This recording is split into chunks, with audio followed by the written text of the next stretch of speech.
Before 1947, anyone who studied the Hebrew Bible worked with a basic problem. The oldest complete Hebrew manuscripts available came from the Middle Ages. They were carefully copied, respected, and deeply trusted, but they were also late. Between those pages and the time the biblical books were first written, centuries had passed. A huge stretch of history sat in the middle, and scholars could not see through it. So researchers built their understanding from what they had. The key reference was the Masoretic text, a medieval tradition of Hebrew copying with notes that fixed spelling and pronunciation. It shaped printed Bibles, translations, and classroom study. Yet every conclusion carried a quiet question. Had the text stayed the same for 1,000 years, or had it shifted slowly, line by line, as it was copied? With no early Hebrew manuscripts to check, scholars had to infer the past indirectly. They compared later copies against each other. They weighed ancient translations like the Greek Septuagint, looking for places where a translator might have worked from a different Hebrew wording. They made educated guesses, not confirmations. The big question remained open. What did the biblical text look like long before the medieval manuscripts? In 1947, something ordinary turned into something explosive. Bedouin shepherds moved through the rocky hills near the Dead Sea, close to a ruined site called Qumran. A lost animal led them toward a cave. Inside, they found tall clay jars, sealed and untouched. When they opened them, they did not find treasure. They found old rolled-up leather, wrapped and hidden like it mattered. At first, the discovery did not announce itself as history. The scrolls looked fragile, darkened and hard to read, but the way they were stored told a clear story. Someone had meant to protect them, and someone had expected danger. That raised a new possibility. If these were writings from long ago, then the Bible's text might be checked against evidence far earlier than anyone had in hand. The cave did not just offer a curiosity, it created a sudden, unsettling question. What exactly had been sealed away in those jars, and how old was it? If ancient biblical manuscripts had survived here, then the gap between the Bible scholars read and the Bible people copied in antiquity might finally shrink. One accidental find turned into a new hunt. More caves, more jars, more scrolls, still waiting. The first scrolls did not go straight to museums. They moved through the hands of people who bought and sold ancient objects for a living. In Jerusalem, antiquities dealers treated them like a risky prize, valuable if real, worthless if fake. Word spread fast. If these were genuine, they were not just old religious writings, they were evidence, and that possibility pulled scholars into the trade. Experts examined the writing and the material it was written on, looking for the telltale signs of age. They compared the script to known styles from different periods, and they checked whether the language felt natural for ancient Hebrew. The early verdict shocked them. These texts did not look like recent copies made to fool buyers. They looked far older than anyone expected. That realization changed the stakes immediately. If these scrolls truly came from antiquity, they reached back past the medieval manuscripts scholars depended on. Suddenly, the question was not whether the discovery mattered, but how much it could rewrite what people thought they knew about the Hebrew Bible's history. The scrolls left the category of curiosities and entered the world of serious scholarship. Once the first scrolls proved real, the hunt could not stay informal. Archaeologists began organized searches around Qumran, treating the caves as a single connected site, not a lucky accident. Teams surveyed the cliffs, checked openings, and recorded each find with careful notes. The goal changed overnight. They no longer looked for one missing book. They looked for an entire collection that might still be hidden. That shift paid off. More caves turned up, and with them came a flood of fragments, some large, many tiny, most brittle. The numbers kept climbing, not a handful of scrolls, but hundreds of separate manuscripts. Different handwriting appeared, different materials appeared. Pieces of the same text sometimes surfaced in different places, forcing researchers to match them like a puzzle, cave by cave. As the catalogue grew, the meaning of the discovery changed again. This did not look like a traveller's lost scroll or a single dramatic stash.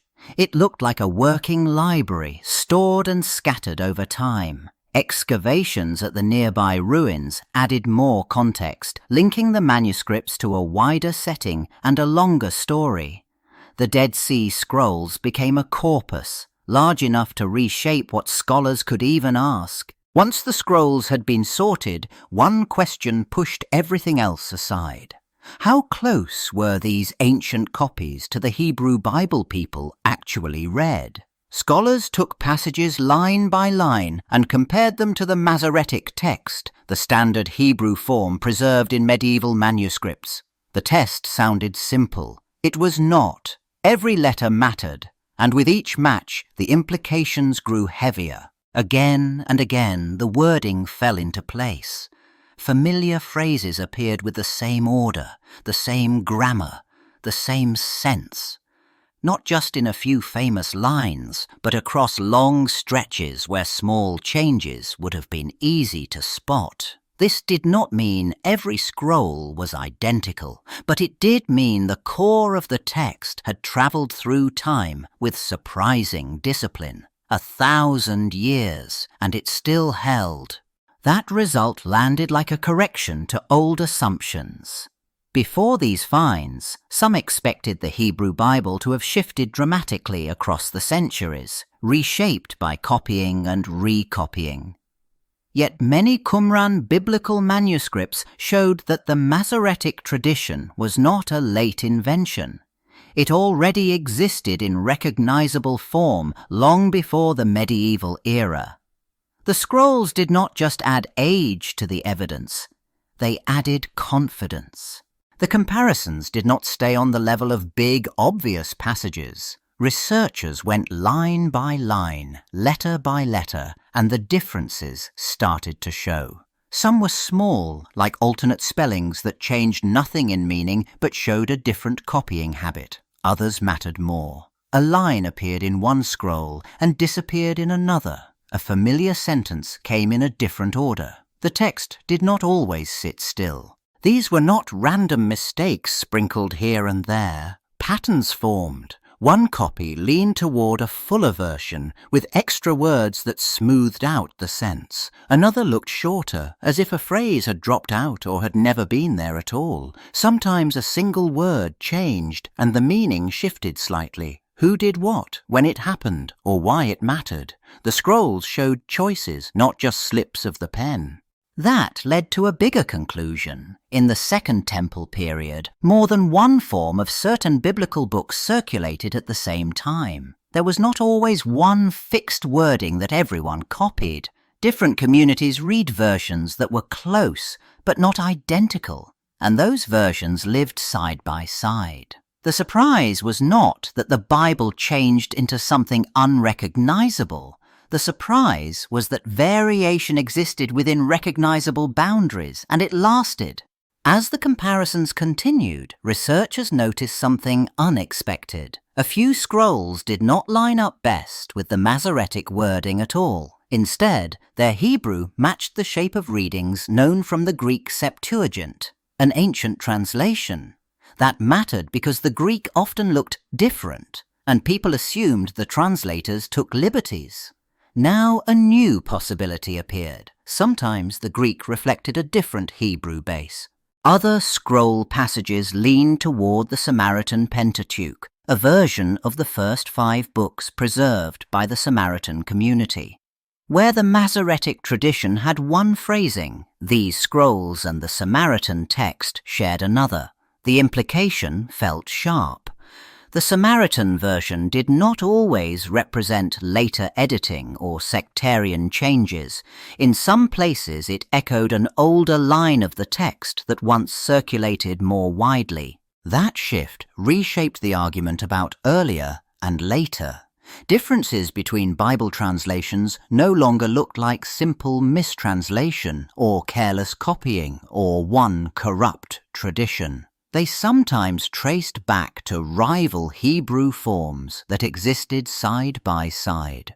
The scrolls did not pick a single winner. They revealed a crossroads where the Masoretic form became dominant, while other branches survived in Greek and Samaritan streams. The biggest surprise did not come from the biblical books at all. It came from everything that sat beside them. The caves held commentaries that walked line by line through familiar passages, stopping to explain what the words supposedly meant for their own time. That mattered because it showed something simple and disruptive. These texts did not just get copied. They got used, argued with, and updated through interpretation. Some manuscripts went even further. They rewrote older stories, smoothing problems, adding details, and reshaping characters so the message landed differently. Parts looked like scripture, but they also looked like editing in progress. A community could take an older tradition and produce a new version that felt authoritative to them. The scrolls made that process visible. Scripture did not only travel forward, it got remade as it traveled. Then the rules appeared, documents that laid out who belonged, how they lived, and how they judged right and wrong. Those rules leaned hard on biblical language, but they also created a new framework that guided daily life.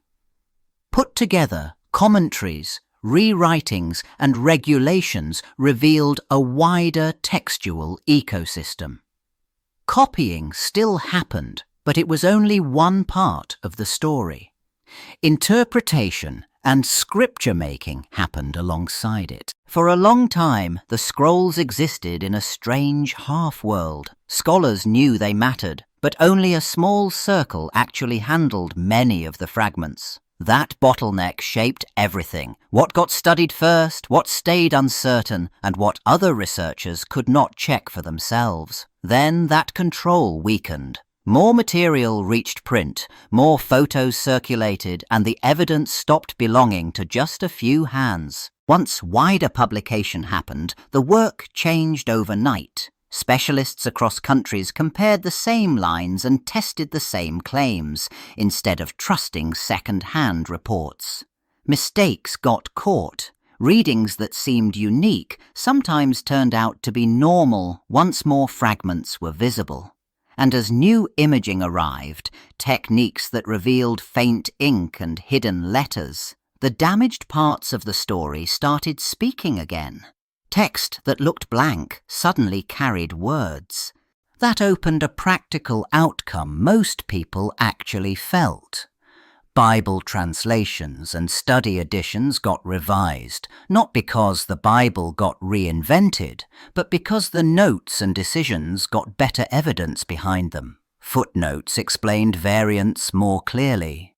Editors rebuilt earlier forms of passages with stronger support, or admitted when certainty stayed out of reach. The scrolls stopped being a guarded treasure and became shared data, and scholarship moved faster because of it. By the time the Dead Sea Scrolls became fully studied and widely used, they stopped being a sensational discovery and became a basic tool. They sat at the center of how scholars checked the Hebrew Bible's earliest reachable form.